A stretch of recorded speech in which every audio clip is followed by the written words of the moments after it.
Hi, it's Mickey Dead here. I'm out here on a day that's been quite cold so far, -12 in the night, doing what I love most, track animals.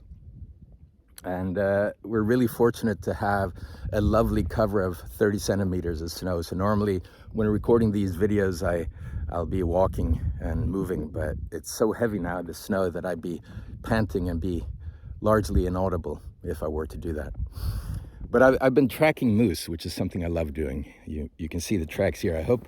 And there are different ways of doing this. So if we're hunting the animal, which you wouldn't be doing this time of year, but if you're hunting the animal, you follow the tracks in the direction they go.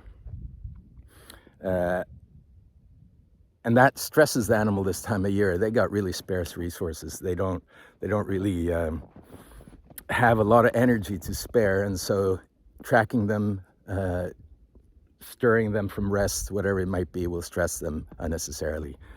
And so the other way we can track, if we're not tracking for food, is track backwards for knowledge.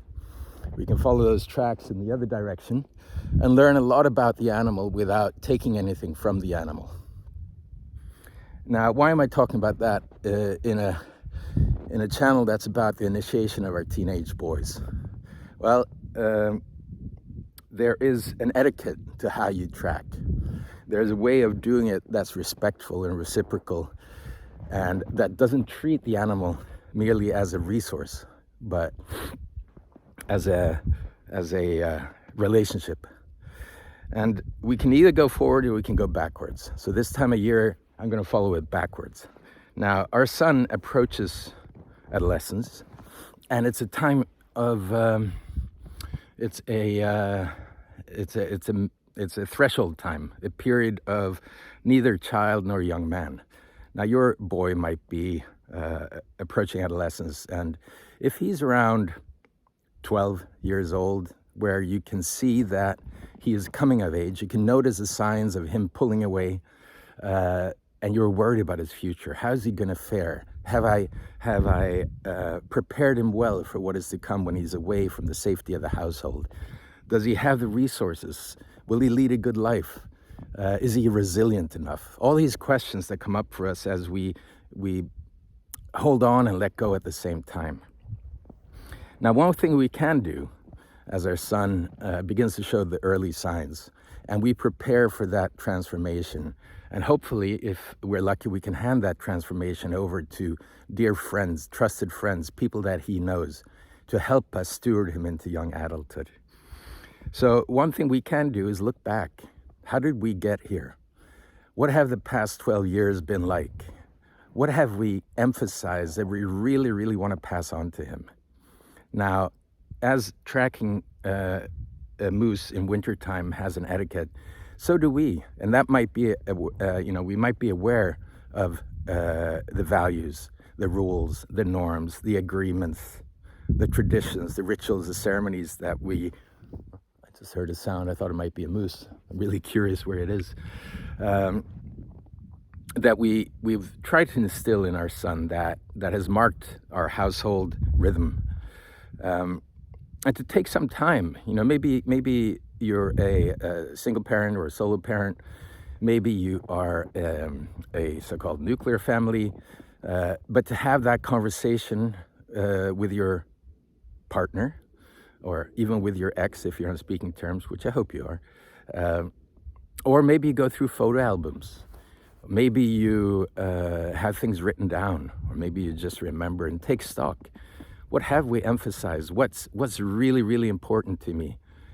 What am I aware of that I've done, and what have I been unaware of? Maybe talk to a friend, share the conversation with other families who might have boys the same age, and try to understand and see what is really, really important, and what does that look like? Write it down.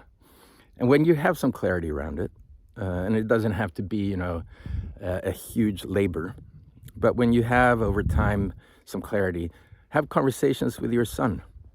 See what he remembers, see what he notices, and see what he doesn't. And then begin to practice some of that. So let's say it's really important to you, if someone comes knocking on your door in need of help, that that person is welcome. So the value there is hospitality, as good village-mindedness. Even if it's a stranger and you feel it's safe, will you invite him in? Now, how could you help your son practice that? In what ways? It could be anything from him setting the table to, people coming and you've put a plate out, you didn't put enough plates on the table, and you say, could you make sure that we have a chair and a table, a plate for everyone, so that his mind is really on that. And then after that, perhaps as you're doing the dishes, say, thank you. I really appreciate how you did that. And why do you think we did that? And see if you can begin to make him mindful of that value. And then work through anything else you want to emphasize. The reason we do this as you lead up to initiation is because initiation is a lot about understanding that we're not separate. We're not free-floating atoms. We're not individuals that are our only chance at redemption is productivity and success, mastery and competence, and abundance or accumulation of resources. That we have a relational web that we're woven into. And these values, these traditions, these rules, norms, and agreements emphasize that.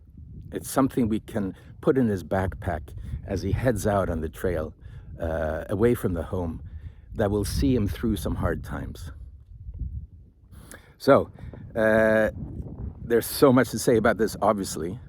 For me, one of them is nature, connection to nature.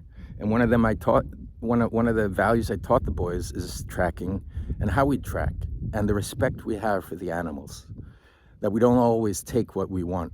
We get to know them, we learn, we build relationship.